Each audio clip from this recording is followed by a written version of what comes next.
الحمد لله رب العالمين والصلاة والسلام على المبعوث رحمة للعالمين سيدنا محمد وعلى آله وأصحابه أجمعين وأشهد أن لا إله إلا الله وحده لا شريك له وأشهد أن محمدا عبده ورسوله بعثه بين يدي الساعة بشيرا ونذيرا وداعيا إلى الله بإذنه وسراجا منيرا صلى الله عليه وعلى آله وأصحابه وسلم تسليما كثيرا كثيرا أما بعد رب اشرح لي صدري ويسر لي أمري واحلل عقدة من لساني يفقهوا قولي اللهم انفعنا بما علمتنا وعلمنا ما ينفعنا وزدنا علما۔ اللہ رب العزت کی توفیق سے اس کورس میں محرم الحرام کے حوالے سے گفتگو کی گئی ہے۔ کورس کے موضوعات کے اندر دو طرح کے بنیادی موضوعات ہیں، ایک محرم الحرام کی اہمیت و فضیلت اور دوسرا محرم الحرام کے بعد احکام و مسائل۔ پھر اہمیت و فضیلت کے اندر 4 موضوعات کو شامل کیا گیا ہے۔ پہلا موضوع ہے کہ محرم حرمت والے مہینوں میں سے ہے، دوسرا یہ کہ محرم ہجرت نبوی کی مناسبت سے جو ہجری مہینے ہے اس میں پہلا مہینہ ہے، اور تیسرا یہ کہ یہ مہینہ اللہ کا مہینہ ہے، اس کے روزے اللہ کو پسند ہے، اور چوتھا یہ کہ محرم میں یوم عاشورہ اور ظلم سے نجات اور اس پر اللہ کا شکر ادا کرنا۔ اور اسی طرح جو دوسرا عنوان ہے اس کے اندر 2 یا 3 طرح کے موضوعات کو شامل کیا گیا ہے۔ نمبر 1، محرم الحرام کو چند مخصوص واقعات کے ساتھ جوڑنا، صحابہ کرام کا مقام و مرتبہ کیا ہے، اور یوم عاشورہ کے روزے کی جو مختلف صورتیں ہیں وہ اس کے اندر بیان کی جائیں گی۔ تو چلتے ہیں جی آج کے ہمارے پہلے موضوع کی طرف، اور وہ ہے محرم الحرام کی اہمیت اور فضیلت۔ محرم الحرام کی اہمیت اور فضیلت۔ تو محرم جو ہے یہ حرمت والے مہینوں میں سے ایک مہینہ ہے۔ اللہ رب العزت نے سورۃ التوبہ آیت نمبر 36 میں فرمایا ان عدت الشہور عند اللہ 12 شہرا فی کتاب اللہ۔ مہینوں کی گنتی اللہ کے ہاں 12 مہینے ہیں اللہ کی کتاب میں۔ کب سے یہ 12 مہینے ہیں؟ یوم خلق السماوات والارض، جس دن سے اللہ نے آسمان و زمین کو پیدا کیا، منہا 4 حرم، ان میں سے 4 مہینے حرمت والے ہیں۔ ذالک الدین القیم، یہ دین قیم ہے۔ فلا تظلموا فیہن انفسکم، تم ان مہینوں کے اندر اپنے آپ پر ظلم نہ کرو۔ وقاتلوا المشرکین کافہ کما یقاتلونکم کافہ واعلموا ان اللہ مع المتقین۔ تو دیکھیے مہینوں کی گنتی اللہ کے ہاں 12 ہیں، اور ان میں سے 4 حرمت والے مہینے ہیں۔ یہ حرمت والے مہینے کون سے ہیں؟ نبی کریم صلی اللہ علیہ وسلم کی حدیث سے پتہ چلتا ہے کہ یہ 4 حرمت والے مہینے کون سے ہیں۔ یہ ذوالقعدہ ہے، ذوالحجہ ہے اور محرم ہے۔ یہ 3 مہینے لگاتار آتے ہیں، 11واں، 12واں اور پہلا مہینہ، اور ایک مہینہ ہے جو رجب کا مہینہ ہے، اور یہ 4 مہینے ہیں جو حرمت والے مہینے ہیں، جس طرح کہ صحیح بخاری کی حدیث میں اللہ کے رسول صلی اللہ علیہ وسلم نے بتلایا۔ تو پتہ چلا کہ 4 جو حرمت والے مہینے ہیں ان میں سے ایک مہینہ محرم الحرام کا مہینہ ہے۔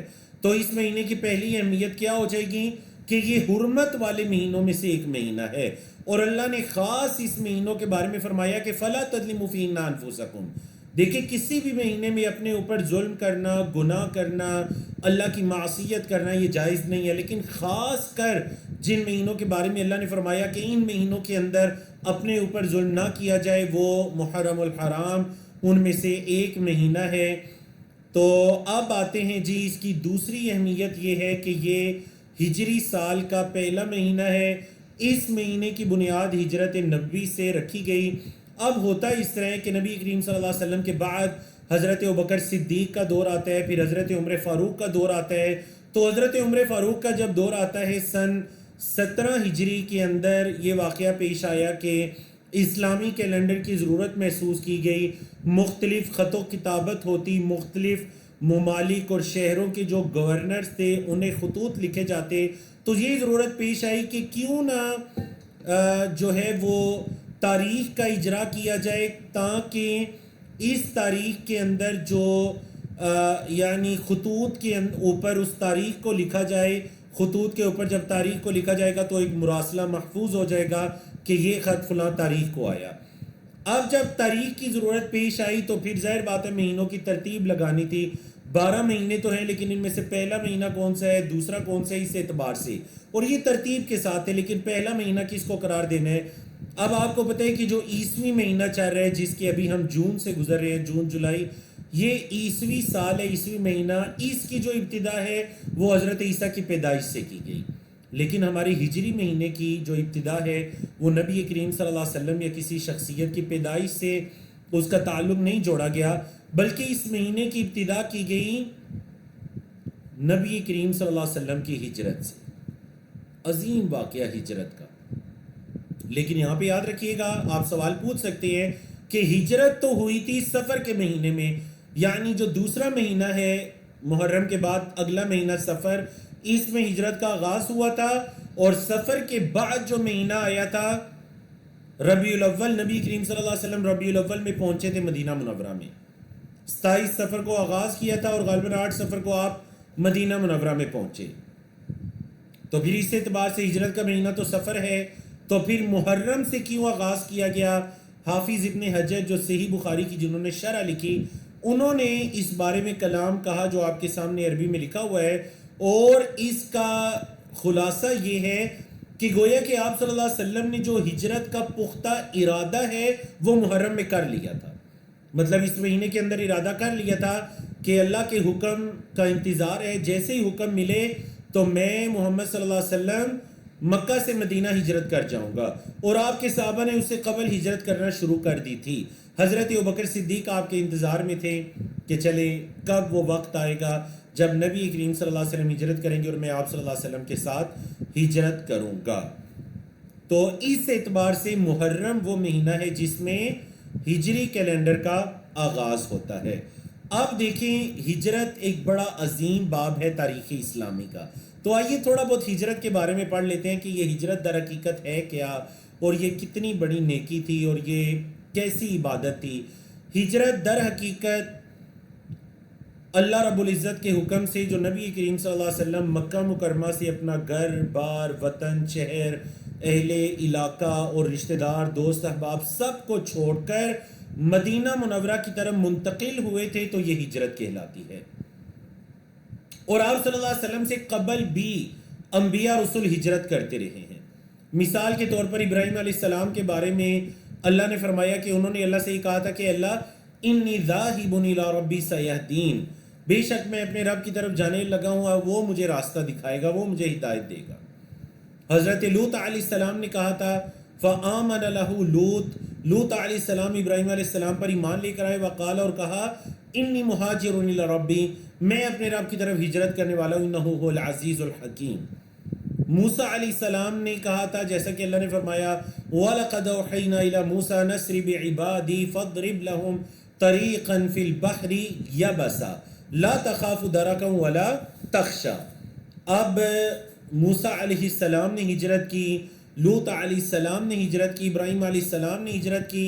تو نبی کریم صلی اللہ علیہ وسلم بھی اپنے سے پہلے انبیاء رسول کے نقش قدم پر چلتے ہوئے اس عظیم سنت کو زندہ کرنے جا رہے ہیں, اور وہ سنت ہے اللہ کے لیے اپنے گھر بار کو چھوڑنا. اب آپ صلی اللہ علیہ وسلم نے مدینہ منورہ کو ہی کیوں سلیکٹ کیا؟ دیکھیں مدینہ منورہ سے پہلے صحابہ کرام حبشہ کی طرف ہجرت کر چکے تھے, لیکن مدینہ منورہ کو کیوں سلیکٹ کیا گیا؟ تھوڑا سا یہ بیک گراؤنڈ جان لیجئے. نبوت کا 11واں سال ہے. دیکھیں تاریخ میں یا سیرت کی کتابوں میں سال 2 طرح کے ہیں, نبوی سال اور ہجری سال. نبوی اور تیسرا ہے عیسوی سال. عیسوی سال وہ ہے جس کے 2026 سے ہم جا رہے ہیں. آئیے نبوی اور ہجری سال. نبوی سال وہ ہیں جو نبی کریم صلی اللہ علیہ وسلم کی مکہ کی زندگی ہے. یہ جو 13 سال ہیں انہیں نبوت کے سال کہا جاتا ہے. نبوت کا پہلا سال, دوسرا سال, تیسرا سال, اس طرح یہ نبوت کے 13 سال ہیں جو ہجرت سے پہلے کے ہیں. پھر جو آپ صلی اللہ علیہ وسلم نے مدینہ ہجرت کی تو یہ ہجرت کا پہلا سال کہلاتا ہے. پھر ہجرت کا دوسرا سال, پھر تیسرا سال. مطلب غزوہ بدر کب ہوا؟ ہجرت کے دوسرے سال میں. غزوہ احد کب ہوا؟ ہجرت کے تیسرے سال میں. اس طرح سے واقعات کو ترتیب دیا گیا. اب یہ 2 طرح کے سال ہیں. ہم بات کر رہے ہیں نبوت کے سالوں کی, مطلب ہجرت سے پہلے جو نبوت کا 11واں سال تھا، اس میں جب حج کا موسم آیا تو کئی لوگ مکہ مکرمہ آتے حج کے ارادے سے۔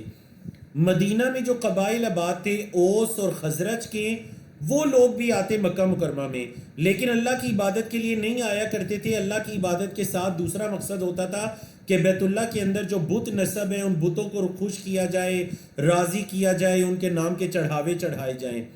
صفا مروہ پر جاتے تو غیر اللہ کے نعرے بلند ہوتے، جو وہاں پر بت نصب تھے ان کے نام کا تلبیہ کہا جاتا۔ تو اب جب یہ لوگ مکہ مکرمہ میں آتے حج کے دنوں میں تو آپ صلی اللہ علیہ وسلم اس سے فائدہ اٹھا کر انہیں دین اسلام کی دعوت دیتے۔ یثرب یعنی کہ مدینہ کا پرانا نام، یثرب سے جو کچھ لوگ آئے اوس اور خزرج کے قبیلوں سے جو انصار کے قبیلے کہلائے، اب جب وہ لوگ آئے تو انہوں نے یہود سے نبی کریم صلی اللہ علیہ وسلم کے بارے میں سن رکھا تھا کہ کوئی آخری نبی آنے والے ہیں۔ یہود انہیں دھمکیاں دیا کرتے تھے کہ ہم آخری نبی پر ایمان لائیں گے، ان کے لشکر میں شامل ہوں گے اور اس زمین سے کفر کا خاتمہ ہوگا۔ تو اوس اور خزرج کے لوگوں نے بڑی سمجھداری کی، انہوں نے کہا کہ دیکھیں وہ تو یہود ابھی آئیں گے مکہ میں، آپ صلی اللہ علیہ وسلم پر ایمان لائیں گے نہیں لائیں گے، کیوں نہ ہم یہود سے پہلے ایمان لے آئیں۔ انصاری صحابہ نے کتنی بڑی سمجھداری کا کام کیا۔ تو یہ 6 لوگ جن کے نام آپ کے سامنے درج ہیں، اسعد بن زرارہ، اوف بن مالک، رافع بن مالک، عقبہ بن عامر، قطبہ بن عامر، حارث بن عبداللہ، یہ 6 لوگ نبوت کے 11ویں سال میں یعنی ہجرت سے 2 سال پہلے آپ صلی اللہ علیہ وسلم پر ایمان لے آئے۔ واپس مدینہ گئے، جا کر لوگوں کو بتلایا کہ ہم تو مکہ مکرمہ میں محمد صلی اللہ علیہ وسلم جو اللہ کے رسول ہیں ان پر ایمان لے آئے ہیں۔ اب اگلا سال جو تھا وہ نبوت کا 12واں سال تھا۔ یہ لوگ بھی اور ان کے ساتھ کچھ مزید لوگ بھی 12 لوگ آئے اور آ کر نبی کریم صلی اللہ علیہ وسلم پر ایمان لے کر آگے۔ اب آپ صلی اللہ علیہ وسلم نے سمجھداری کی کہ مدینہ میں اب 12 لوگ ایمان لا چکے ہیں، تو آپ صلی اللہ علیہ وسلم نے اسلام کے پہلے سفیر اور داعی حضرت مصعب بن عمیر کو ان کے ساتھ بھیجا کہ آپ جائیے مدینہ منورہ میں جا کر لوگوں کو اسلام کی دعوت دیجیے۔ تو یہ اسلام کے پہلے سفیر اور اسلام کے داعی کہلائے، جنہیں نبی کریم صلی اللہ علیہ وسلم نے دعوت دین کے لیے باقاعدہ مکہ مکرمہ سے مدینہ منورہ بھیجا اور ان کو متعین کیا۔ انہوں نے جا کر اتنا زبردست مدینہ منورہ میں کام کیا کہ ماشاءاللہ جو اگلا سال آیا جو کہ مکی دور کا آخری سال ہے، نبوت کا 13واں سال ہے، اگلے سال تو ہجرت ہو جانی ہے، اس سال جب حج کا موسم آیا تو یثرب سے 75 لوگ آئے، 75، اور آ کر انہوں نے اسلام قبول کیا۔ ان میں 73 مرد حضرات تھے، 2 عورتیں تھیں، اور انہوں نے آپ صلی اللہ علیہ وسلم کو باقاعدہ دعوت دے دی کہ آپ ہمارے پاس تشریف لے آئیں مدینہ منورہ میں۔ اب دیکھیے غور کیجئے گا، نبوت کا 13واں سال ہے، مطلب یہ جو ابھی آپ جس مہینے سے گزر کر آئے نا ذی الحجہ، یہ وہ والا مہینہ تھا جس میں وہ حج کرنے آئے۔ ذی الحجہ کے بعد یہ محرم کا مہینہ ہے، تو ذی الحجہ کے اندر ان کے ساتھ ساری پلاننگ طے ہو چکی تھی آپ صلی اللہ علیہ وسلم کی۔ آپ نے اپنے چچا حضرت عباس کو آگاہ کیا کہ یثرب کے لوگ مجھے دعوت دے رہے ہیں مدینہ منورہ آنے کی اور میری دعوت کا ساتھ دینے کی اور ہر طرح کی میرے ساتھ تعاون کرنے کی۔ تو حضرت عباس نے کہا چلیں چل کر ذرا ان سے بات کرتے ہیں۔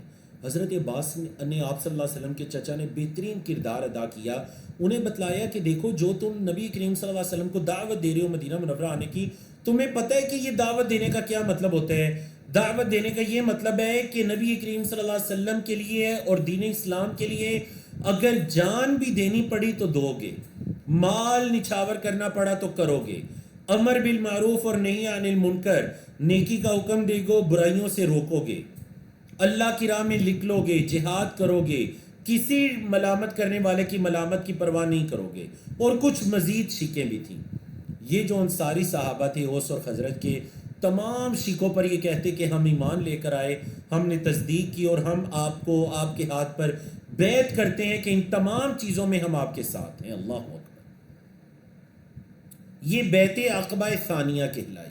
بیعت عقبہ اولیٰ جو 12 لوگوں کی ہوئی تھی نبوت کے 12ویں سال میں، اور نبوت کے 13ویں سال میں جو 75 لوگوں کی بیعت ہوئی، یہ بیعت عقبہ ثانیہ کہلائی، اور اس میں آپ صلی اللہ علیہ وسلم نے باقاعدہ فیصلہ کر لیا کہ آپ مکہ مکرمہ سے مدینہ منورہ ہجرت کر جائیں گے، اور صحابہ کرام کو بھی بتلا دیا اور صحابہ کرام جیسے جیسے موقع ملتا مکہ مکرمہ سے مدینہ منورہ جانا شروع ہو گئے. دیکھیں جس مہینے سے ہمارا گزر ہو رہا ہے یہ محرم کا مہینہ، اس مہینے کے اندر نبی کریم صلی اللہ علیہ وسلم ہجرت کا پورا ارادہ کر چکے ہیں. صحابہ کرام نے ہجرت شروع کر دی ہے. جب جب جس کو جیسے جیسے موقع ملتا وہ مکہ مکرمہ سے مدینہ منورہ جاتا رہتا. یعنی اس اعتبار سے یہ مہینے کتنے مبارک ہیں کہ ان مہینوں کے ساتھ ہم مسلمانوں کی تاریخ جڑی ہے، اسلامک ہسٹری، نبی کریم صلی اللہ علیہ وسلم کی تاریخ ان مہینوں کے ساتھ جڑی ہے. تو یہ محرم الحرام کا مہینہ ہے جو ہجرت کا مہینہ ہے.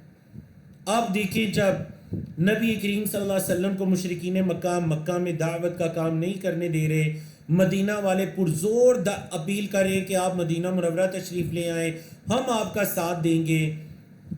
نبی کریم صلی اللہ علیہ وسلم نے صحابہ کرام کو اشارہ کر دیا کہ آپ جائیے اور مدینہ منورہ ہجرت کر جائیے. اس سے پہلے صحابہ کرام حبشہ کی طرف ہجرت کرتے تھے، اب کہا کہ آپ مدینہ منورہ جاتے جائیں. صحابہ کرام نے ہجرت کرنا شروع کر دی. مدینہ میں پہنچ کر نبی کریم صلی اللہ علیہ وسلم کا انتظار کرتے کہ کب وہ لمحہ آئے گا جب ہمارے نبی کریم صلی اللہ علیہ وسلم بھی مدینہ منورہ میں ہمارے پاس تشریف لے آئیں گے. اسی دوران مشرکین مکہ کو پتہ چل جاتا ہے کہ بہت سے مسلمان مدینہ جا رہے ہیں اور کسی بھی وقت نبی کریم صلی اللہ علیہ وسلم مکہ سے نکل کر مدینہ منورہ منتقل ہو جائیں گے. تو کیوں نہ ہم نبی کریم صلی اللہ علیہ وسلم کو نعوذ باللہ قتل کر دیں یا آپ کو قید کر دیں تاکہ آپ مدینہ نہ جا سکیں. چلیں جی یہاں آپ سے ایک سوال ہے، دیکھتے ہیں چیٹ میں کون جواب دے گا. آپ لوگ کتنے ایکٹیو بیٹھے ہوئے ہیں اور سیرت کا آپ کا کتنا مطالعہ ہے. دیکھیں حبشہ کا جو حکمران تھا نجاشی، اس نے بھی بڑا پیارا سلوک کیا آپ صلی اللہ علیہ وسلم سے. آپ نے مدینہ کو منتخب کیا ہجرت کے لیے، اس کی وجہ بتا دی گئی. اوس اور خزرج کے لوگوں نے آپ کو دعوت دی. اب دیکھیں مشرکین مکہ، یعنی اگر آپ صلی اللہ علیہ وسلم مکہ کو چھوڑ کر جا رہے ہیں تو انہیں اس سے کیا مسئلہ ہے؟ ٹھیک ہے آپ چلے جاتے مدینہ منورہ، وہ تو خوش ہو جاتے نا کہ چلیں آپ مکہ میں ہمیں برا بلا کہنے والا یا ہمارے معبودان باطلہ کی نفی کرنے والا یا ان کے بارے میں یہ کہنے والا کہ ان کی عبادت مت کرو، یہ پتھر ہیں تمہیں فائدہ نہیں دے سکتے، اللہ کی عبادت کرو، آپ کہنے والا کوئی نہیں ہوگا تو ہم تو مکہ میں آزاد ہو جائیں گے. تو انہیں تو خوش ہو جانا چاہیے تھا، وہ تو کہتے ٹھیک ہے آپ چلے جائیں. لیکن وہ چاہتے تھے نبی کریم صلی اللہ علیہ وسلم کبھی مدینہ منورہ نہ جائیں. کیوں؟ کیا وجہ تھی؟ کیوں انہوں نے نبی کریم صلی اللہ علیہ وسلم کو قتل کرنا چاہا لیکن مدینہ آپ کے جانے پر، منتقل ہونے پر وہ راضی نہیں ہوئے؟ بارک اللہ فیک. ماشاءاللہ ماشاءاللہ بہت جلدی درست ہوا بات آ رہی ہے ماشاءاللہ. ساجد جمیل صاحب ہے سب سے پہلے، آپ کا جواب درست آیا، اور اسی طرح سسر مائدہ شہباز ہے، آپ کا جواب بھی درست آیا. بارک اللہ فیک. دو جوابات ہیں ماشاءاللہ، دونوں درست آ گئے ہیں کیونکہ مشرکین مکہ کو دو طرح کے خدشات تھے. اور تیسرا جواب ہے سسٹر سکینہ ہے، آپ کا جواب بھی درست آیا. بارک اللہ فیک. جی بارک اللہ فیک. جی بالکل. تو دو طرح کے خدشات تھے. ایک خدشہ یہ کہ اگر نبی کریم صلی اللہ علیہ وسلم زندہ سلامت مکہ سے نکل گئے تو اسلام تو بہت زیادہ پھیل جائے گا، تو اسلام نہ پھیلے. پہلا خدشہ کیا تھا کہ اسلام نہ پھیلے. دوسرا خدشہ یہ تھا کہ ہم جو جاتے ہیں تجارت کرنے کے لیے شام اور یمن، تو ہم مدینہ منورہ کے راستے سے گزر کر جاتے ہیں. اگر مسلمانوں نے مدینہ منورہ میں قوت پکڑ لی تو پھر جو ہمارے تجارتی قافلے گزریں گے ان کا کیا بنے گا؟ مسلمان تو ان کو گزرنے ہی نہیں دیں گے. اللہ اکبر. تو مشرکین مکہ کو یہ دو طرح کے خدشات تھے جس سے وہ نبی کریم صلی اللہ علیہ وسلم کو زندہ سلامت نہیں اجازت دینا چاہتے تھے مدینہ جانے کی.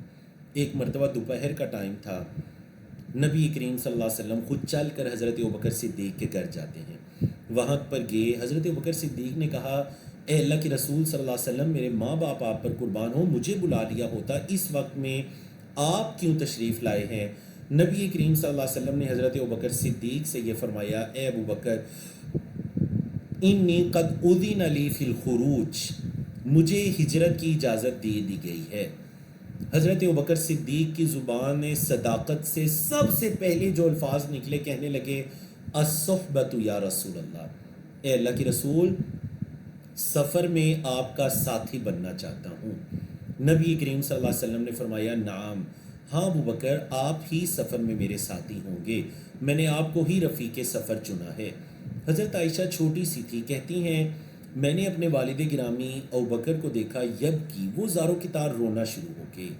کہتے ہیں اس دن مجھے پتہ چلا کہ نہ صرف غم کے آنسو ہوتے ہیں بلکہ خوشی کے بھی آنسو ہوتے ہیں، جب میں نے اپنے والد گرامی کو دیکھا کہ ہجرت کی اجازت ملنے پر آپ صلی اللہ علیہ وسلم کی صحبت اور رفاقت پر میرے والد گرامی رونا شروع ہو جاتے ہیں۔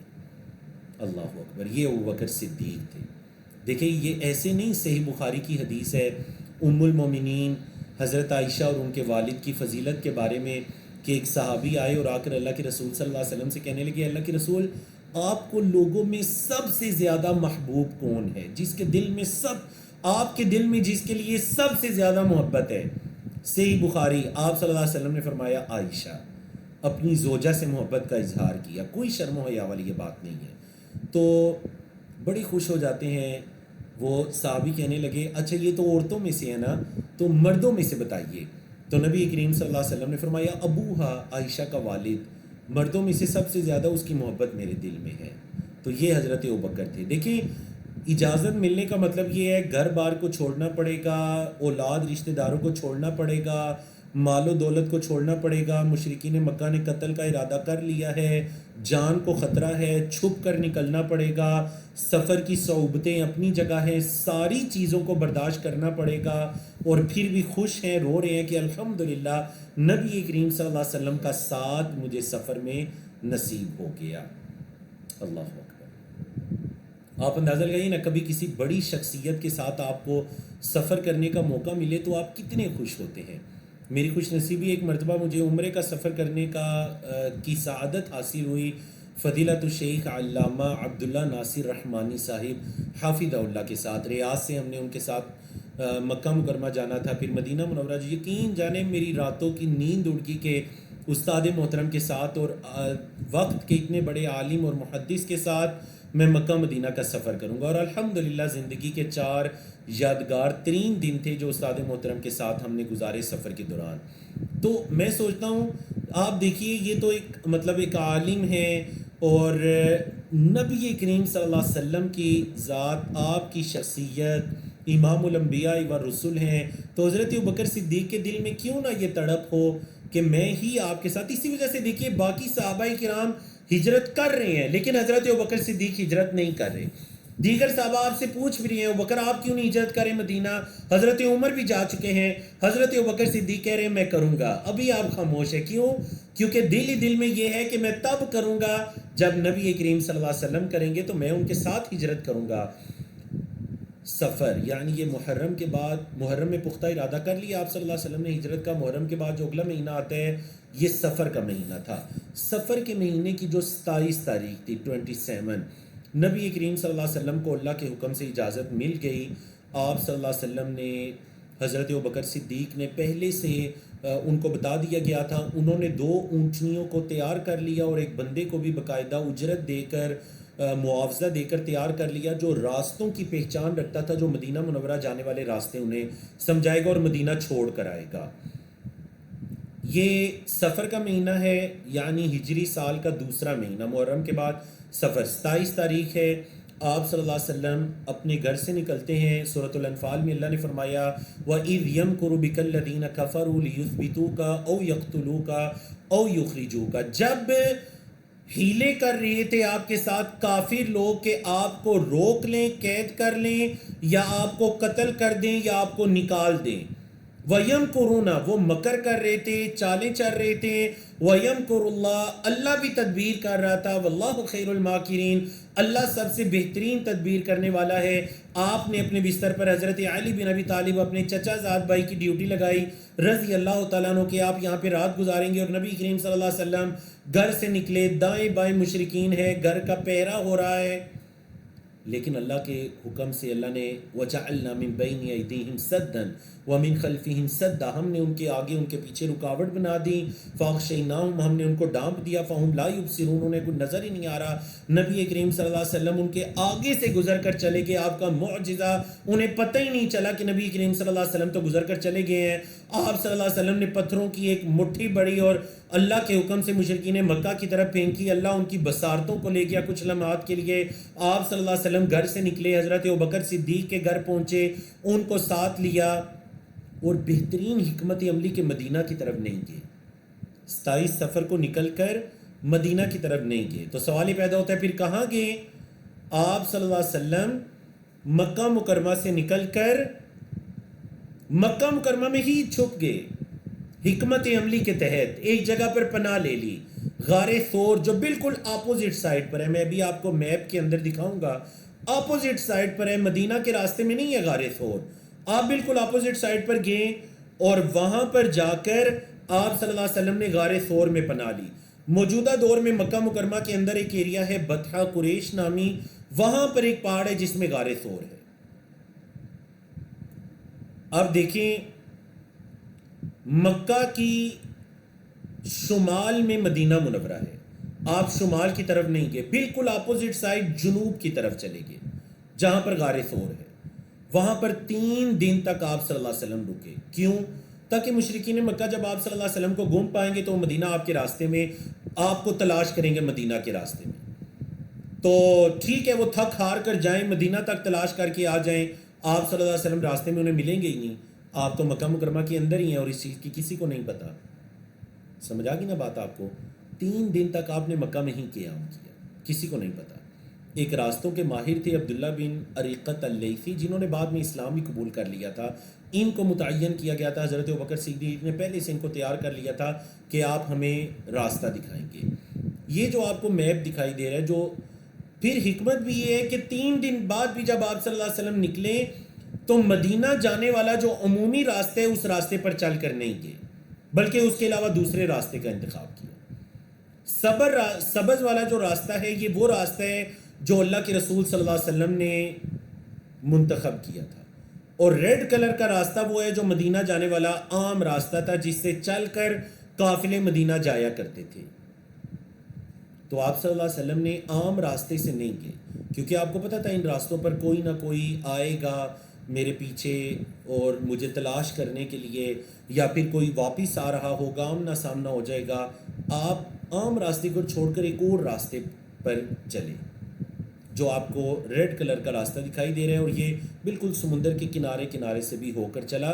موجودہ دور کے اندر سعودی عرب میں ایک رابغ نامی شہر ہے، یہ اس کے کنارے کنارے سے ہے راستہ. اب جب مشرکین مکہ نے صبح ہوئی تو بستر پر حضرت علی کو پایا تو نبی کریم صلی اللہ علیہ وسلم کی دریں پوچھا. انہوں نے کہا مجھے نہیں معلوم. ابو جہل جو ہے فوراً اس کو شک ہوا کہ اگر نبی کریم صلی اللہ علیہ وسلم یہاں پر نہیں ہے تو اس کا مطلب ہے ابوبکر صدیق بھی اپنے گھر میں نہیں ہوں گے. وہ فوراً گیا حضرت ابوبکر صدیق کے گھر میں، جا کر دیکھا واقعتاً حضرت ابوبکر صدیق نہیں تھے. اس نے آپ کی بیٹی حضرت اسماء بنت ابی بکر پر ظلم کیا، مارا پیٹا کہ بتاؤ والد کہاں ہے. انہوں نے کہا مجھے نہیں پتا. پھر انہوں نے کہا کہ جو نبی کریم صلی اللہ علیہ وسلم کو کسی بھی حالت میں لائے گا 100 اونٹ اس کو انعام دیے جائیں گے. انعام مقرر کر دیا. حضرت ابوبکر صدیق اور کئی لوگ آپ کو تلاش کرنے کے لیے مدینہ کے راستے میں نکل کھڑے ہوئے، اور آپ صلی اللہ علیہ وسلم مدینہ کے راستے میں تھے ہی نہیں. آپ تو مکہ مکرمہ کے اندر ہی غار ثور میں تھے.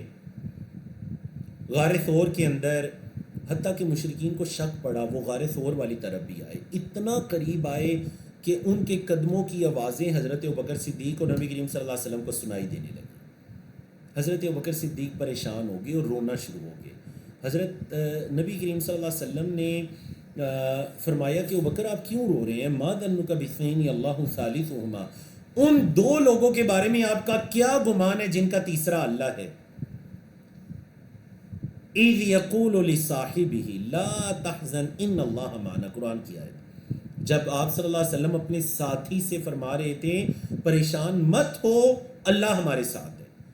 قرآن میں صرف ایک صحابی ہیں جن کی صحبت کا تذکرہ ہے اور وہ حضرت ابوبکر صدیق ہے. قرآن میں انہیں صاحب کہا گیا ہے. جب نبی کریم صلی اللہ علیہ وسلم اپنے ساتھی صاحب سے فرما رہے تھے اور وہ حضرت ابوبکر صدیق ہے، ابوبکر صدیق پریشان مت ہو، ان اللہ معنا، اللہ ہمارے ساتھ ہے، یہ ہمارے قریب نہیں آ سکتے. کچھ اور لوگ بھی پھر جب آپ صلی اللہ علیہ وسلم نکلے ہجرت کے راستے پر تو سراقہ بن مالک تھے، وہ آپ کی تلاش کے لیے نکلے، بالکل قریب آئے ان کا گھوڑا زمین میں دھس جاتا ہے، نہیں آپ صلی اللہ علیہ وسلم کو وہ پہنچ سکیں، اور پھر انہیں پتہ چل گیا کہ اللہ کے رسول صلی اللہ علیہ وسلم حق پر ہیں، کہنے لگے اللہ کے رسول مجھے امان لکھ دیجئے کہ جب آپ کا دین اور آپ غالب آ جائیں گے تو مجھے کچھ نہیں کہا جائے گا، اس کے بدلے میں راستے میں جو لوگ آپ کو تلاش کرنے کے لیے آ رہے ہیں میں انہیں بتاؤں گا کہ اس راستے میں نبی کریم صلی اللہ علیہ وسلم نہیں ہے، چلو واپس۔ آپ صلی اللہ علیہ وسلم نے انہیں امان لکھ دی۔ اب مدینہ کے لوگ روز نبی کریم صلی اللہ علیہ وسلم کا انتظار کرتے، صبح سے شام تک جو مکہ سے آنے والا راستہ ہے اس راستے میں بیٹھتے اور انتظار کرتے قبا والی طرف سے، اور پھر واپس چلے جاتے، یہاں تک کہ ربیع الاول کی 8 تاریخ آئی، 8 دنوں میں آپ نے اپنا یہ سفر مکمل کیا، پیدل سفر دیکھ لیجئے، یہ تقریباً 460 کلومیٹرز کا سفر ہے، اگر آپ گاڑی پر جاتے ہیں تو تقریباً آپ کو 5 سے 6 گھنٹے لگتے ہیں۔ 8 دنوں میں آپ صلی اللہ علیہ وسلم نے یہ سفر مکمل کیا۔ جب آپ قبا کی طرف سے داخل ہوئے تو پہلے جو قبا کا محلہ تھا جو موجودہ مدینہ منورہ میں مدینہ کے اندر آ چکے ہیں، اس دور میں یہ مدینہ کا جو شہر تھا یثرب نامی اس سے باہر تصور ہوتا تھا، تو قبا کے محلے میں آپ نے قیام کیا اور وہاں پر مسجد قبا کی بنیاد رکھی جو اسلام کی پہلی مسجد کہلائی۔ پھر جب آپ جمعے کے دن مسجد قبا سے نکلے اور قبا کے محلے سے نکلے اور یثرب جانا چاہا، آپ کے جو ننیال تھے بنو نجار، آپ ان کی معیت میں آئے، بنو سالم بن عوف میں پہنچے، جمعے کی نماز کا وقت ہو گیا، 100 لوگوں کی معیت میں آپ نے جمعہ ادا کیا، جہاں موجودہ دور میں مسجد جمعہ کے نام سے ایک بڑی عظیم الشان مسجد قائم کی گئی۔ پھر ہر انصاری صحابی کی یہ خواہش تھی کہ نبی کریم صلی اللہ علیہ وسلم میرے گھر پڑاؤ کریں، ہر کوئی یہ چاہ رہا تھا اللہ کے رسول ہمارے گھر آئیں۔ نبی کریم صلی اللہ علیہ وسلم نے فرمایا اس اونٹنی کو چھوڑ دو، فَإِنَّهَا مَأْمُورَةٌ، یہ اللہ کی طرف سے حکم کی پابند ہے، جہاں اللہ کی طرف سے حکم ہوگا یہ بیٹھ جائے گی۔ بنو نجار کے محلے میں حضرت ابو ایوب انصاری کی قسمت جاگی، ان کے گھر کے آگے اونٹنی بیٹھی تو آپ صلی اللہ علیہ وسلم ان کے گھر میں آرام فرما ہوئے۔ جس جگہ پر اونٹنی بیٹھی تھی اسی جگہ پر مسجد نبوی کی تعمیر کی گئی، اور اس جگہ کو مسجد نبوی کی تعمیر کے لیے منتخب کیا گیا جو 2 انصاری بچوں کی تھی، سہل اور سہیل۔ انہوں نے کہا کہ ہم اسے آپ کو ہبہ کرنا چاہتے ہیں، نبی کریم صلی اللہ علیہ وسلم نے اس کی قیمت ادا کی اور آپ صلی اللہ علیہ وسلم نے وہاں پر مسجد نبوی کی تعمیر کا کام کیا۔ دیکھ لیجئے آپ صلی اللہ علیہ وسلم قبا میں آئے تو مسجد قبا کی تعمیر کی، مدینہ میں آئے تو مسجد نبوی کی تعمیر کی، یہ آپ صلی اللہ علیہ وسلم کی عظیم سنت۔ تو یہ ہے جی ہجرت نبوی کا مہینہ محرم الحرام۔ اب آتے ہیں اس کی تیسری اہمیت کی طرف، اور وہ اہمیت یہ ہے کہ اس مہینے کو اللہ کا مہینہ کہا گیا ہے۔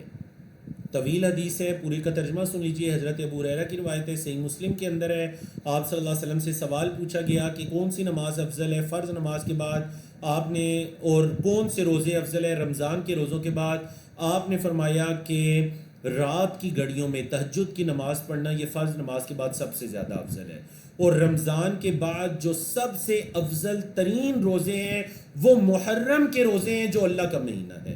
صیام شہر اللہ المحرم، اللہ کے مہینے محرم کے مہینے، دیکھیں سارے مہینے اللہ کے مہینے ہیں لیکن یہ واحد مہینہ ہے جس مہینے کو بول کر باقاعدہ نبی کریم صلی اللہ علیہ وسلم نے شہر اللہ کہا ہے، اللہ کا مہینہ، تو اس اعتبار سے اس مہینے کی بڑی اہمیت ہے۔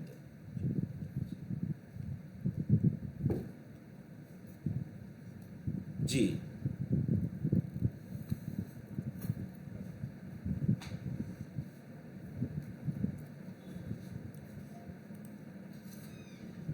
اب ہم آتے ہیں جی اللہ کا مہینے کے بعد محرم الحرام کی چوتھی اہمیت کی طرف، اور وہ یہ ہے کہ اس مہینے کے اندر ایک دن ہے 10 محرم کا جسے یوم عاشورہ کہا جاتا ہے۔ عاشورہ یعنی عشرہ سے 10ویں کا دن، 10 محرم کا دن۔ اس دن اللہ کی زمین سے ظلم کا خاتمہ ہوا۔ صحیح مسلم کے اندر حضرت عبداللہ بن عباس اس حدیث کے راوی ہیں، کہتے ہیں جب اللہ کے رسول صلی اللہ علیہ وسلم مدینہ منورہ تشریف لائے تو آپ نے مدینہ میں جو یہود کے قبائل تھے، بنو قینقاع، بنو نذیر، بنو قریظہ، ان کو دیکھا کہ وہ مختلف روزے رکھتے ہیں اور ان میں محرم کی 10ویں تاریخ کا بھی روزہ رکھتے ہیں۔ تو آپ صلی اللہ علیہ وسلم نے ان سے پوچھا کہ اس دن کا روزہ کیوں رکھتے ہو؟ انہوں نے کہا یہ بڑا عظیم دن ہے، اس دن اللہ رب العزت نے موسیٰ علیہ السلام اور ان کی قوم کو نجات عطا کی تھی، اور اللہ رب العزت نے فرعون اور اس کی قوم فرعونیوں کو غرق کیا تھا۔ تو حضرت موسیٰ اللہ کا شکر بجا لانے کے لیے اس دن کا روزہ رکھتے تھے، تو ہم بھی روزہ رکھتے ہیں۔ تو آپ صلی اللہ علیہ وسلم نے فرمایا نحن حق و اولا بموسیٰ منکم، دیکھو ہم تم سے زیادہ موسیٰ کا حق رکھتے ہیں، تو کیوں نہ ہم بھی روزہ رکھیں، کیونکہ حضرت موسیٰ کا دین ایک اللہ کی عبادت کرنا تھی اور اس کی دعوت تھی، تو تم تو غیر اللہ کی عبادت بھی ساتھ کرتے ہو، اللہ کے حرام کردہ کو حلال کہتے ہو، اللہ کے حلال کردہ کو حرام کہتے ہو، اپنی مرضی پر چلتے ہو، تو ہم زیادہ حق رکھتے ہیں کہ ہم شکر کے طور پر روزہ رکھیں۔ تو آپ صلی اللہ علیہ وسلم نے خود بھی روزہ رکھا تھا، اور آپ صلی اللہ علیہ وسلم نے اپنے صحابہ کرام کو بھی روزہ رکھنے کا حکم دیا۔ اور پھر آپ صلی اللہ علیہ وسلم سے اس دن کے روزے کے بارے میں پوچھا گیا، تو آپ نے فرمایا کہ یکفر السنۃ الماضیہ، یہ پچھلے سال کے گناہوں کا کفارہ بن جاتا ہے، یہ ایک روزہ پچھلے ایک سال کے گناہوں کا کفارہ بن جاتا ہے۔ اب دیکھیں کہ یہ عظیم دن کی تعظیم اس لیے کرتے کہ اللہ نے اس میں موسیٰ علیہ السلام کو اور ان کی قوم کو، بنی اسرائیل کو، فرعون کے ظلم سے نجات عطا کی۔ تو ذرا مختصر انداز میں پڑھ لیتے ہیں کہ وہ کیا ظلم تھا اور وہ کیا نجات عطا کی گئی تھی۔ سورۃ الشعراء کی آیت نمبر 52 سے لے کر 68 تک آپ اس کی تفصیل پڑھ سکتے ہیں، جب فرعونیوں کے مظالم حضرت موسیٰ علیہ السلام اور بنی اسرائیل پر بہت زیادہ ہو گئے، تو حضرت موسیٰ کی بھی یہ شدید خواہش تھی، جس طرح آپ صلی اللہ علیہ وسلم کی خواہش تھی کہ ہمیں اللہ کی طرف سے ہجرت کی اجازت مل جائے تو ہم مدینہ چلے جائیں، تو حضرت موسیٰ کی بھی یہ خواہش تھی کہ اللہ کی طرف سے ہمیں اجازت مل جائے تو ہم مصر سے نکل جائیں۔ تو اب کیا ہوتا ہے کہ بنو اسرائیل اور جناب موسیٰ علیہ السلام کو اللہ کی طرف سے ہی حکم دے دیا گیا۔ آیت نمبر 52 سورۃ الشعراء، وَأَوْحَيْنَا إِلَى مُوسَىٰ، ہم نے موسیٰ علیہ السلام کی طرف وحی کی، أَوْحَيْنَا إِلَى مُوسَىٰ أَنْ أَسْرِ بِعِبَادِي، یہ کہ میرے بندوں کو لے کر چلیے، إِنَّكُمْ مُتَّبَعُونَ، تمہارا پیچھا کیا جائے گا۔ فرعون نے شہروں میں جمع کرنے والے بھیج دیے، پیچھا کرنے والے، تو اب ایک طرف سے انہوں نے ارادہ کر لیا ہجرت کا، اور ایک طرف سے فرعونی ان کے درپے ہو گئے اور ان کی تلاش میں نکل کھڑے ہوئے۔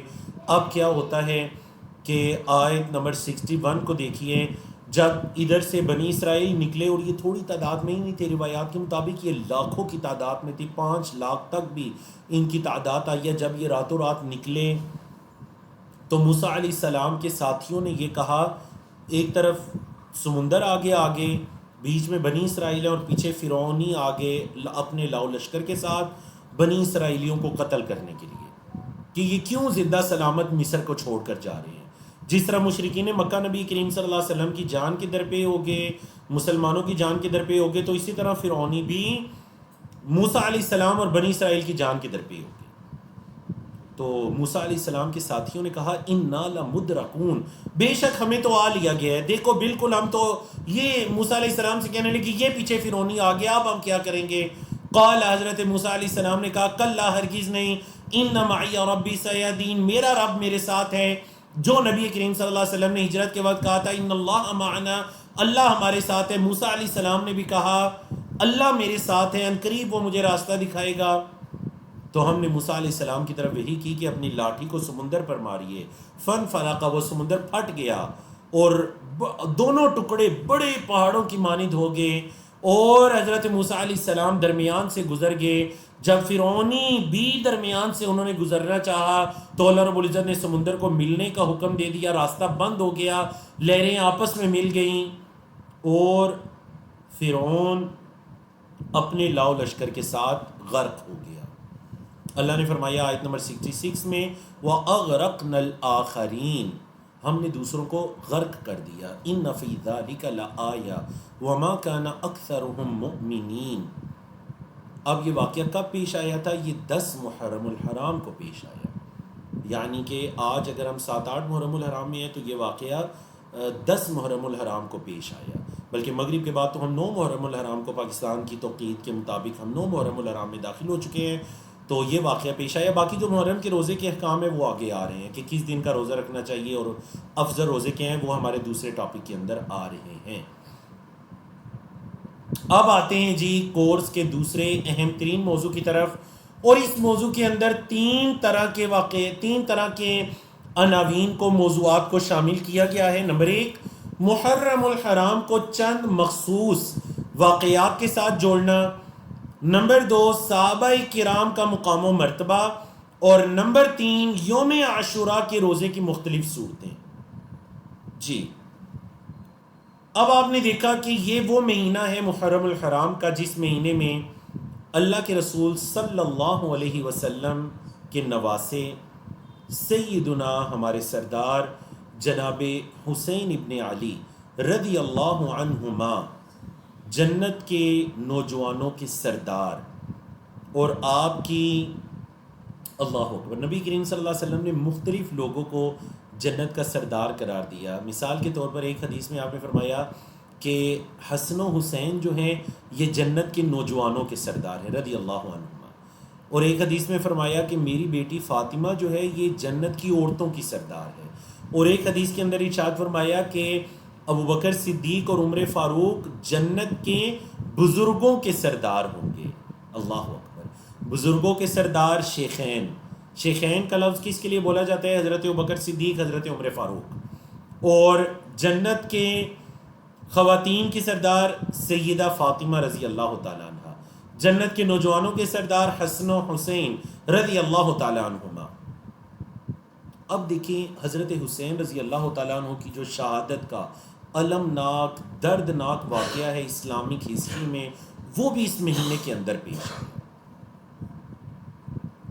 لیکن یاد رکھیے گا اسی مہینے کے اندر اس کی 1 تاریخ کو حضرت عمر کی شہادت کا واقعہ بھی پیش آیا تھا.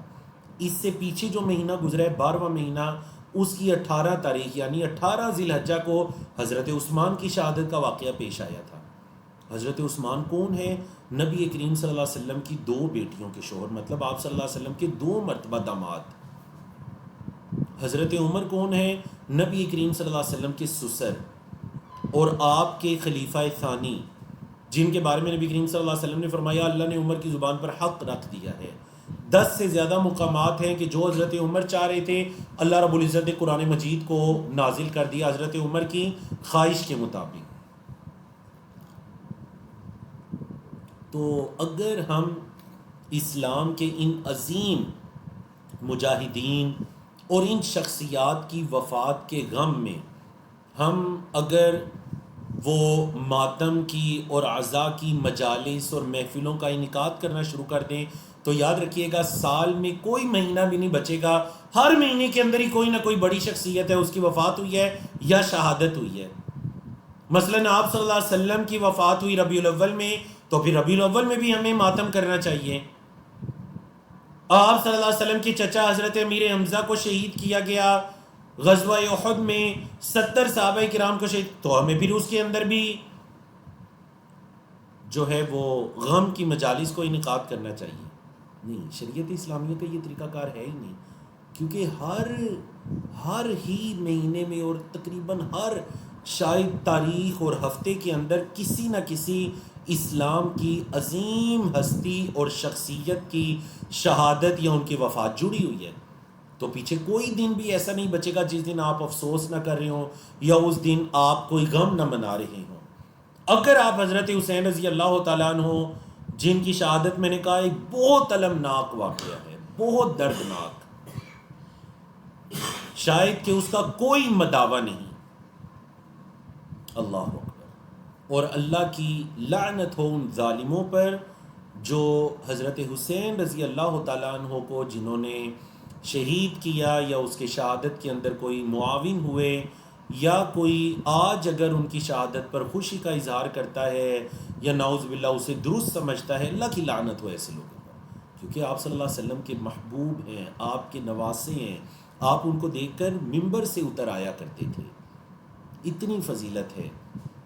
یقیناً ایک غم والا واقعہ ہے، لیکن اگر اس طرح غم منایا جائے تو پھر حضرت ابوبکر صدیق، حضرت عمر فاروق کا بھی غم منانا چاہیے. دیکھیں وہ مسلح رسول پر کھڑے ہیں جب ان پر حملہ کر کے انہیں شہید کیا گیا. حضرت عثمان اپنے گھر کے اندر ہیں اور ان کو شہید کیا گیا چند شر پسند لوگوں کی طرف سے. اللہ اکبر. یہ وہ حدیث مبارکہ ہے سلسلہ صحیحہ کی جس میں نبی کریم صلی اللہ علیہ وسلم نے فرمایا کہ ان الحسن والحسین سیدہ شباب اہل الجنہ، حسن و حسین جو ہیں وہ جنت کے نوجوانوں کے سردار ہیں. وَأَنَّ فاطمہ سیدۃ نساء اہل الجنہ، اور حضرت فاطمہ جو ہے وہ جنت کی عورتوں کی سردار ہے. آپ صلی اللہ علیہ وسلم نے صحیح بخاری کی حدیث میں فرمایا لیس منا، اس کا ہم سے کوئی تعلق نہیں ہے. من لطم الخدود، جس نے اپنے گالوں کو پیٹا، وشق الجیوب، اپنے گریبانوں کو پھاڑا، ودعا بدعوى الجاہلیہ، یا اس نے جاہلیت کی پکار کو بلند کیا کسی کی وفات پر یا اس کے غم میں، وہ ہم میں سے نہیں ہے. آپ نے منع فرما دیا. اونچی آواز سے رو بھی نہیں سکتے آپ، منہ سے کوئی الفاظ بھی نہیں نکال سکتے، صرف یہ کہہ سکتے ہیں انا للہ و انا الیہ راجعون. ام عطیہ کہتی ہیں ہم خواتین نے جب آپ صلی اللہ علیہ وسلم کی بیعت کرنا چاہی تو آپ صلی اللہ علیہ وسلم نے ہم سے عہد لیا بیعت کرتے ہوئے کہ ہم خواتین نوحہ نہیں کریں گی، اللہ نہ نوحہ. صحیح بخاری صحیح مسلم کی حدیث. صحیح مسلم کی حدیث حضرت ابو ہریرہ کی، آپ صلی اللہ علیہ وسلم نے فرمایا دو چیزیں ایسی ہیں جو جاہلیت کی ہیں، دو چیزیں ابھی تک لوگوں میں باقی ہیں، جاہلیت کی ہیں یہ چیزیں. پہلی یہ کہ نسب پر طعن کرنا، اور دوسری یہ ہے میت پر نوحہ کرنا. نسب پر طعن کرنا اور میت پر نوحہ کرنا، یہ جاہلیت کی چیزیں ہیں. چوتھی حدیث، آپ صلی اللہ علیہ وسلم نے فرمایا، صحیح مسلم کی حدیث ہے کہ نوحہ کرنے والی عورت کا لفظ اس لیے آیا چونکہ اکثر یہ چیز عورتوں میں پائی جاتی ہے، کوئی مرد بھی کرے گا تو اس کی بھی یہی سزا ہے. نوحہ کرنے والی عورت اگر اپنی موت سے پہلے توبہ نہیں کرے گی تو قیامت کے دن اس کو اٹھایا جائے گا اور اس کے اوپر گندک ایک دھات ہے سیسے کی طرح کی، اس کی چادر اس کے اوپر ہوگی جلائی ہوئی گرم، جو جس گندک کو ابالا گیا ہے، گرم قسم کی گندک کی چادر اس کے جسم پر ہوگی، اور ایک خارش کا لباس ہوگا جو اس کے جسم پر ہوگا. اللہ اکبر. یاد رکھیے گا خواتین خاص کر اس چیز کی طرف توجہ دیں. کسی کی وفات پر میت کے پاس بیٹھ کر حتیٰ کہ اس کے محاسن کو یاد کرنا، او جی میرا بیٹا ایسا ایسا تھا، چاہے بیٹا فوت ہو گیا ہے، شریعت کہتی ہے صبر کیجیے. شریعت کہتی ہے آپ کہیں انا للہ و انا الیہ راجعون. جو اللہ نے لے لیا وہ بھی اس کا تھا، جو اس نے دیا وہ بھی اس کا ہے، ہر ایک کا وقت مقرر ہے، سب نے اس کے پاس جانا ہے. صبر سے کام لو اور اجر کی امید رکھو. شریعت تو کہتی ہے صبر کیجیے، زبان سے ایک لفظ نہ نکلے اللہ کی ناراضگی کا. یہ جو میت کے پاس بیٹھ جاتی ہے خواتین، چاہے والدہ ہے، بہنیں ہیں، اصل میں ہمارے یہاں نعوذ باللہ یہ جہالت ہے، لوگ یہ سمجھتے ہیں کہ اگر اس میت پر روئیں گے نہیں، بین نہیں ڈالیں گے، نوحہ نہیں کریں گے، اونچی آواز سے روئیں پیٹیں گے نہیں تو لوگ سمجھیں گے کہ انہیں دکھ ہی نہیں ہوا.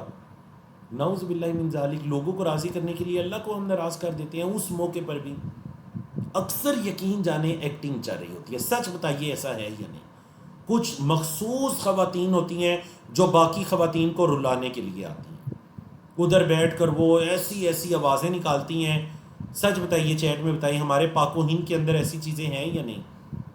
ایسی ایسی آوازیں نکالتی ہیں، ایسی ایسی باتیں کرتی ہیں کہ باقی خواتین بھی رونا شروع کر دیتی ہیں.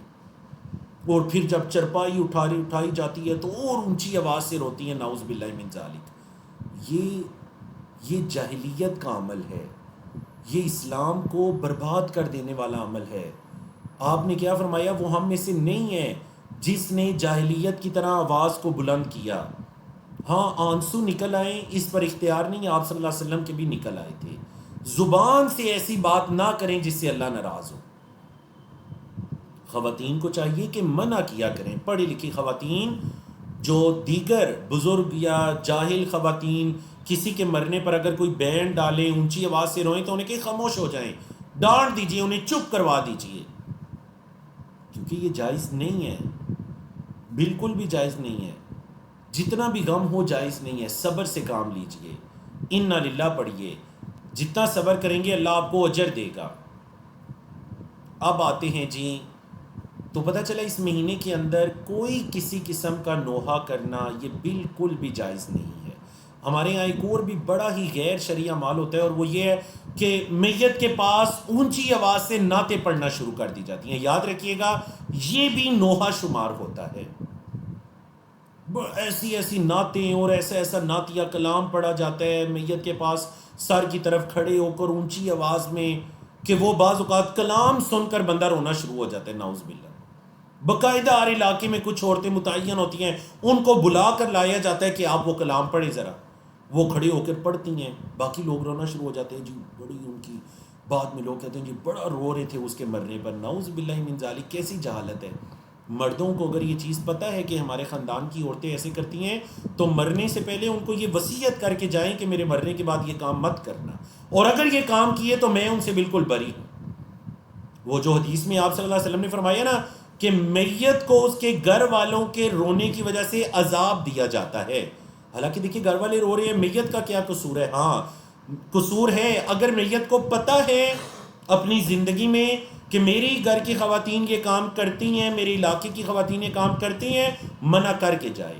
اگر اس نے منع نہیں کیا تو اس کو عذاب دیا جائے گا، اور اگر وہ منع کر کے گیا ہے تو پھر انشاءاللہ اس کو عذاب نہیں دیا جائے گا، وہ ان کے ان اعمال سے بری ہے، کیوں؟ کیونکہ اس نے اپنی زندگی میں منع کر دیا تھا۔ تو مرد حضرات کو چاہیے اپنی خواتین کو بتا دیں، جوانی میں، بڑھاپے میں، کبھی بھی میرا وقت پورا ہو جاتا ہے تو سب کا ہونا ہے، کسی کا بعد میں ہونا ہے، کسی کا پہلے ہونا ہے۔ یہ جو ہم اس دنیا میں آئے ہیں در حقیقت یہ موت کی ابتدا ہے۔ دنیا میں کوئی نہ آتا تو وہ مرتا کیسے؟ وہ جو آخرت کی زندگی ہے، آخرت کا سفر ہے، اس کا جو پہلا مرحلہ ہے وہ دنیا میں آنا ہے، پیدا ہونا ہے۔ ہم پیدا ہوئے ہیں، ہم دنیا میں آئے ہیں، آخرت شروع ہو چکی ہے ہماری، سب نے جانا ہے، کسی نے آج جانا ہے کل جانا ہے، تیاری کر کے رکھیے۔ وَلَا تَمُوتُنَّ إِلَّا وَأَنْتُمْ مُسْلِمُونَ۔ معاملات کو ٹھیک کر لیجئے، حقوق اللہ، حقوق العباد کو ٹھیک کیجئے۔ کسی نے کبھی جانا ہے، پھر کوئی حسرت نہ رہے قیامت کے دن کہ اللہ مجھے واپس بھیج، میں یہ کام کروں۔ اللہ اکبر۔ اب آتے ہیں جی ہمارے دوسرے موضوع کے اندر، جو دوسرا موضوع تھا وہ ہے صحابہ کرام کا مقام و مرتبہ۔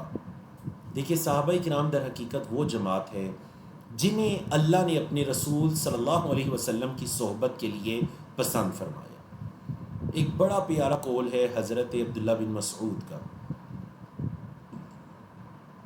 بڑا پیارا قول۔ حضرت عبداللہ بن مسعود کہتے ہیں اللہ رب العزت نے لوگوں کے دلوں کو دیکھا تو محمد صلی اللہ علیہ وسلم کے دل کو سب سے بہترین پایا، تو آپ کو اللہ نے اپنی رسالت کے لیے، اپنے پیغام کو پہنچانے کے لیے چن لیا، منتخب فرما لیا۔ پھر اللہ نے لوگوں کے دلوں کو دیکھا تو نبی کریم صلی اللہ علیہ وسلم کے صحابہ کے دلوں کو سب سے بہترین پایا، تو اللہ رب العزت نے انہیں نبی کریم صلی اللہ علیہ وسلم کی صحبت کے لیے پسند فرما لیا۔ اللہ اکبر۔ اللہ نے انہیں اپنے نبی کے وزراء بنا دیا۔ کتنا پیارا قول ہے حضرت عبداللہ بن مسعود کا۔ تو صحابہ کرام یہ اللہ کا انتخاب تھے، اللہ نے نبی کریم صلی اللہ علیہ وسلم کے ساتھیوں کو چن لیا۔ اب دیکھیں یہ وہ پاک ہستیاں ہیں جنہیں اللہ نے چنا۔ کس کے لیے چنا؟ نبی کریم صلی اللہ علیہ وسلم کی صحبت، آپ کی شاگردی کے لیے۔ استاد کون ہے؟ اللہ کے رسول صلی اللہ علیہ وسلم۔ شاگرد کون ہے؟ صحابہ کرام۔ اب دیکھیں کسی بھی ادارے کے اندر جو شاگردوں کی کارکردگی ہے وہ استاد کی اعلیٰ تربیت پر دلالت کرتی ہے۔ نبی کریم صلی اللہ علیہ وسلم نے صحابہ کرام کو 23 سال کے عرصے میں تیار کیا۔ کتنے سال کے عرصے میں تیار کیا جی؟ 23 سال کے عرصے میں تیار کیا۔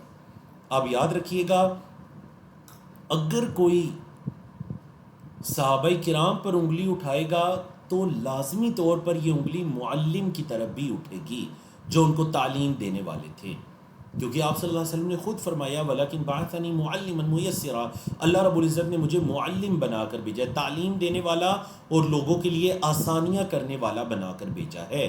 اللہ نے مجھے مشکل کرنے والا، مشکلات اور لوگوں کو تکلف میں ڈالنے والا بنا کر نہیں بھیجا۔ تو یہ وہ صحابہ کرام ہیں، اللہ کا انتخاب ہے، ان کے استاد، ان کے مربی، تربیت کرنے والے نبی کریم صلی اللہ علیہ وسلم ہیں۔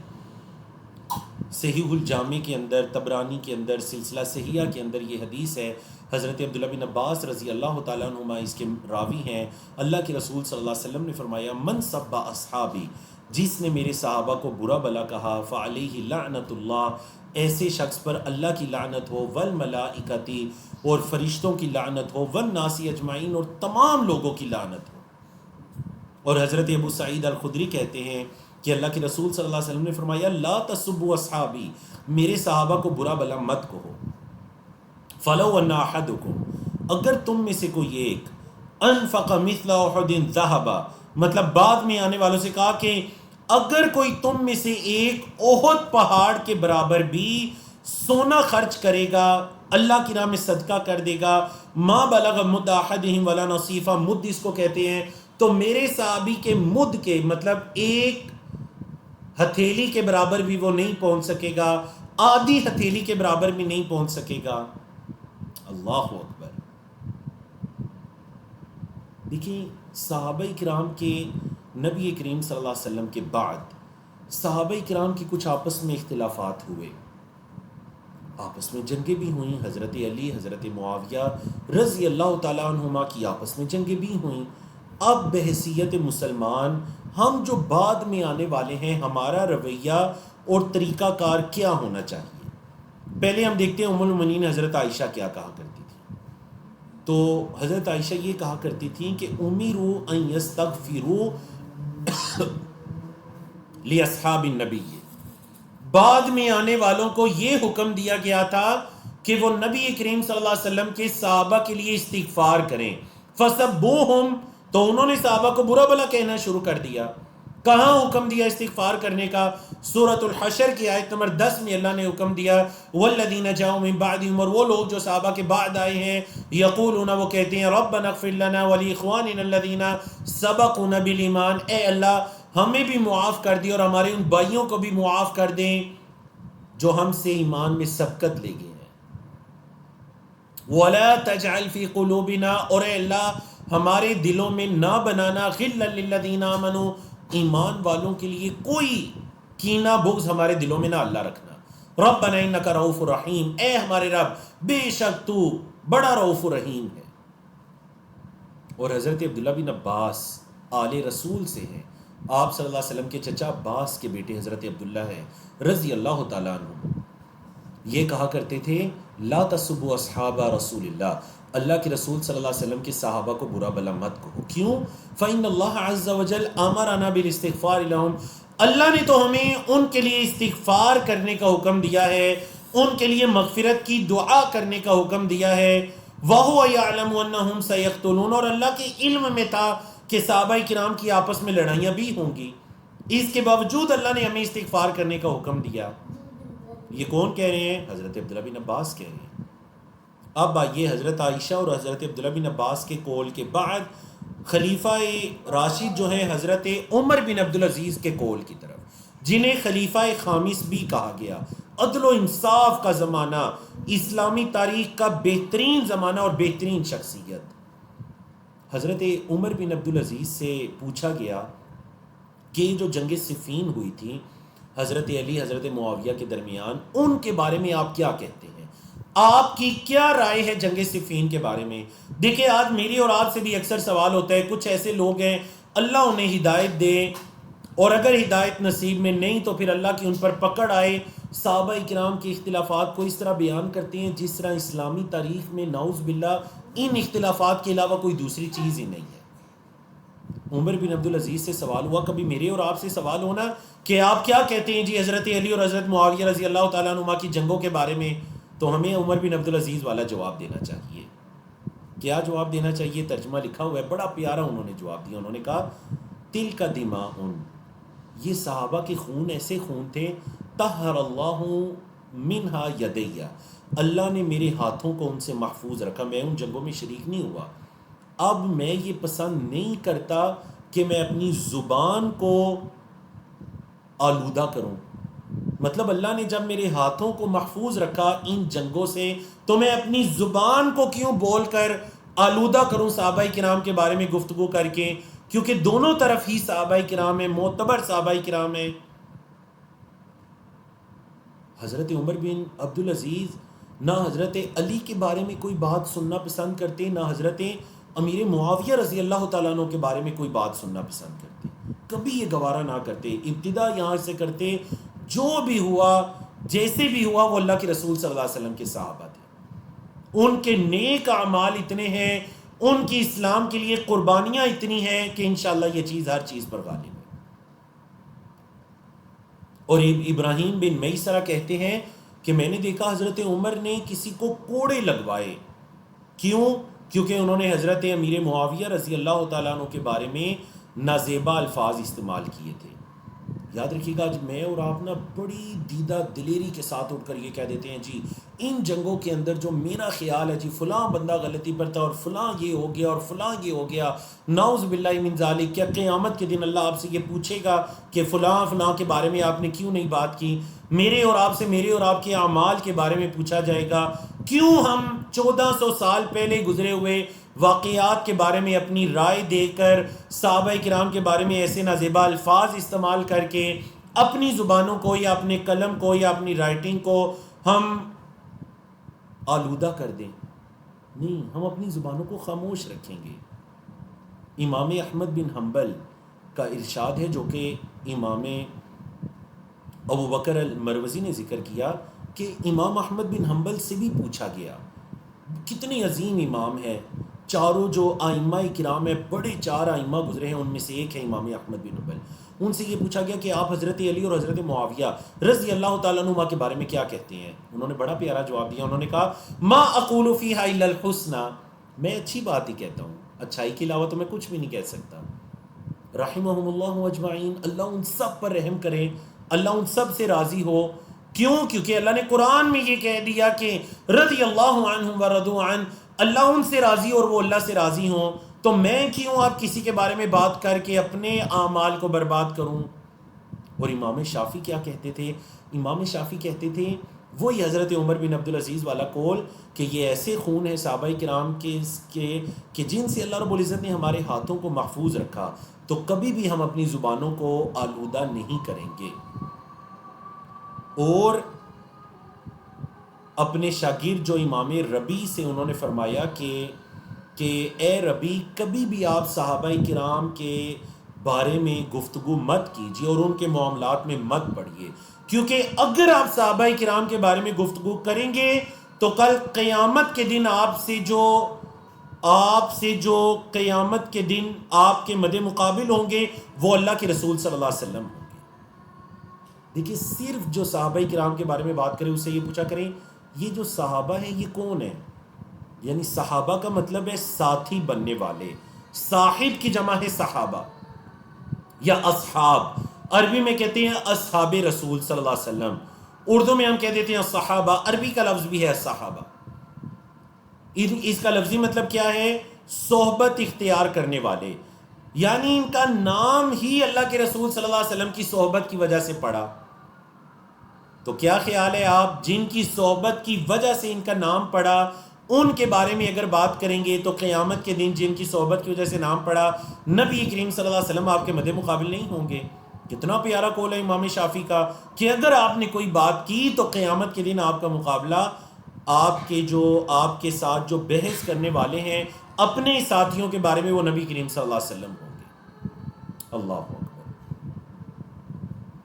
پھر امام شافعی یہ کہا کرتے تھے کہ لوگ جو ہیں وہ صحابہ کرام کو برا بھلا کہنے کے بارے میں انہیں آزمائش میں ڈالا گیا ہے. صرف آزمائش میں اس لیے ڈالا گیا ہے تاکہ اللہ رب العزت ان کے ثواب کو ان کے بعد بھی جاری رکھے.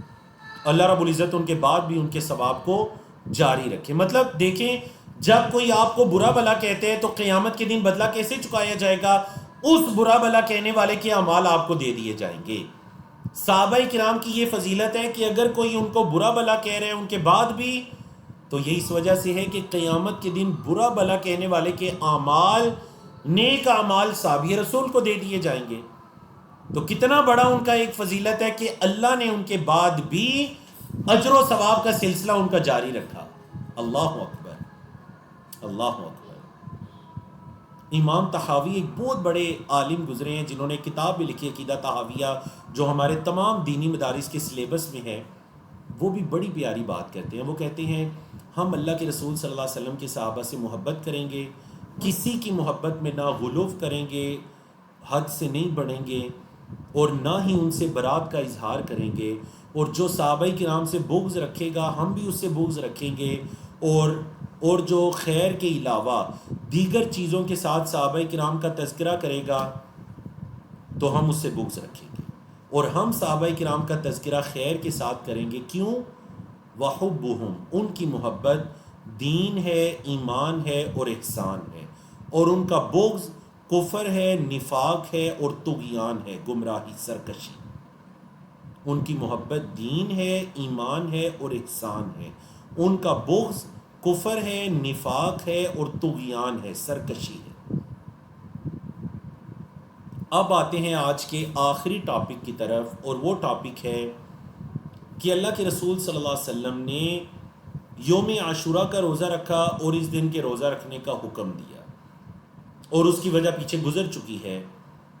اب آپ صلی اللہ علیہ وسلم نے فرمایا کہ یہود کی مخالفت کرو. وہ اگر 10 محرم کا روزہ رکھتے ہیں تو تمہیں چاہیے کہ تم 10 کے ساتھ 9 کا بھی روزہ رکھو.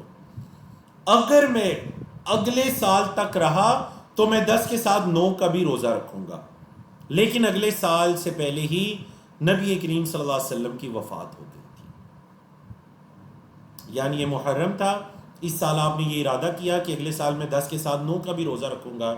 تو محرم, صفر, ربیع الاول میں آپ صلی اللہ علیہ وسلم کی وفات ہو جاتی ہے, 12 ربیع الاول میں. تمام سیرت نگاروں کے اتفاق ہے 12 ربیع الاول میں نبی کریم صلی اللہ علیہ وسلم کی وفات ہو جاتی ہے.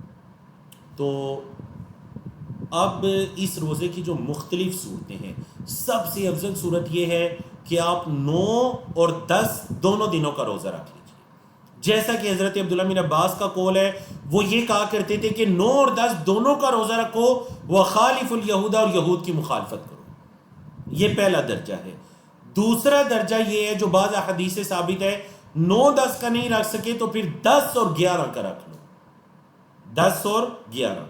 اگر ہم پاکستان کے مطابق دیکھیں, ہر کوئی اپنی توقیت اور دنوں کو بہتر جانتا ہے, تو جمعرات کا دن 9 محرم ہے اور جمعے کا دن 10 محرم ہے, تو 9 اور 10 کا روزہ. اور اگر 10 اور 11 کا کوئی رکھنا چاہے تو پھر جمعے اور ہفتے کا روزہ. تو حدیث سے معلوم ہوا کہ اس دن کا روزہ رکھنا اللہ کے رسول صلی اللہ علیہ وسلم کی سنت ہے. لیکن ہمارے معاشرے میں برے صغیر پاک و ہند کے اندر بالکل الٹ ہوتا ہے, سنت کے اپوزٹ عمل ہوتا ہے. اور وہ یہ ہوتا ہے کہ ان دنوں کے اندر سبیلیں لگتی ہیں, کھانے پکتے ہیں, تقسیم ہوتے ہیں, گھروں میں بیچے جاتے ہیں, جو کہ بالکل ایک بدعت ہے اور یہ جائز نہیں ہے. کیوں؟ کیونکہ اللہ کے رسول صلی اللہ علیہ وسلم نے تو ہمیں اس دن روزہ رکھنا سکھایا, اللہ کے شکر ادا کرنے کے لیے کہ اللہ رب العزت نے اس دن فرعونیوں کو غرق کیا تھا, اور حضرت موسیٰ علیہ السلام نے شکر کے لیے روزہ رکھا, تو نبی کریم صلی اللہ علیہ وسلم نے بھی اللہ کے شکر کے طور پہ روزہ رکھا. اب اس دن روزہ نہ رکھنا, کھانے پکانا, تقسیم کرنا اور شربت بانٹنا اور پینا اور اللہ اکبر ایسے اعمال کرنا, یاد رکھیے گا ان کا شریعت اسلامیہ سے, دین اسلام کے ساتھ کوئی تعلق نہیں. ایسے کھانے نہ پکانا, تقسیم کرنا جائز ہے, اور نہ ہی ایسے کھانے وصول کرنا اور کھانا جائز ہے. حالانکہ کھانا کیوں جائز نہیں ہے؟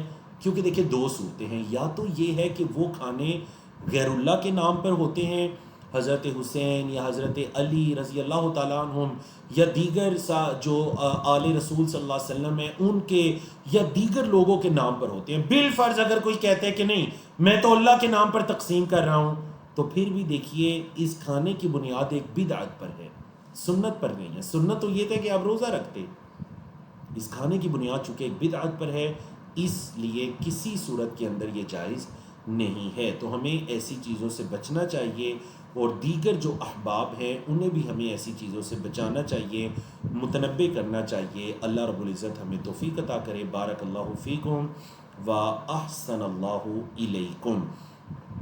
تو میں نے کہا کہ روزے کی جس طرح آپ لوگ بہت سے سوال بھی پوچھ رہے تھے, سب سے افضل یہ ہے کہ 9 اور 10 کا رکھ لیجئے.